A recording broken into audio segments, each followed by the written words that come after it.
Hello everyone, खुलुमबाय नोंथांमोनखौ बयखौबो आंनि चेनेलाव फिन खनसेबाव बरायफिननाय थाबाय आसा खालामो मोजाङैनो दङ बयबो ओमफ्राय आंबो मोजाङैनो दङ ओमफ्राय दिनै मोना ओंखारबोबाय आरोना अन्थाइयाव जिरायनो ओमफ्राय नै लोगोयैनो गामिनिफ्राय फैदों गामिनि माने बेयावनो आरोना बेयावनो थायोमोन गोदो हाबा जाबाय मरिगावआव ओइ गोलैबाय थाबनो देरगोन फिसालाया देरथारबाय हनै बाग्लारि आयै जोंना फिसालाया फैबाय बिनि आयंनि फिसाजो फैबाय गावदां गालिया लाजिदों गेलेगोन ओइ मानसि दुस्थ दे फै दाद होननाय आयु बिमायानो फोरोंजोब्बाय बुलाय नायलाबोबालाय याय ओरैबा हरलाय फै आइनो दो फै बामनि फै ओइ आबै थांनि फै बोरमानि एम्फौ नैबे बोरमानि एम्फौ मोनानि जिरायनो फैलायबाय जोङो अन्थाइ सायाव फारसे जायो नै अन्थाइ फिसायाव जिरायदों नैया सेम पिंकि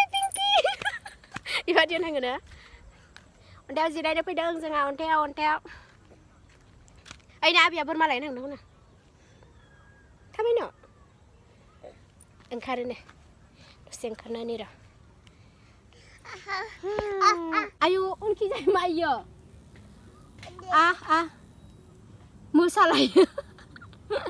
दे मोसा लगाव दे टिंटिलिटिं गोलैगोन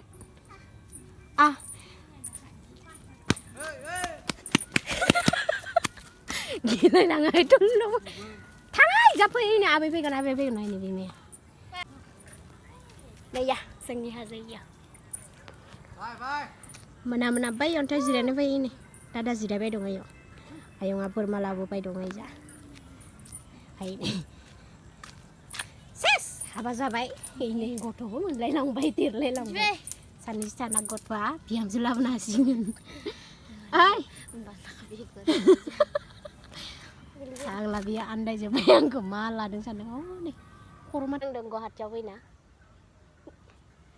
खिन्थु गोदो बेयावनो थानानै थांबाय आरोना जेमसिनो गुवाहाटिखौ जेमसि होनबायहाय कटक मोजां मोनो मानसिफोरा बुनाङा दै हामा मादैसो सना सासेयाबा खारबाय दाख्लै बमाय गिनानै मायाव खारदोंमोन मोनाहांबाय हनै लाइट होसोबाय मानसिफोरा बिल्डिं जेखेबो बिल्डिं आरोना हनैजा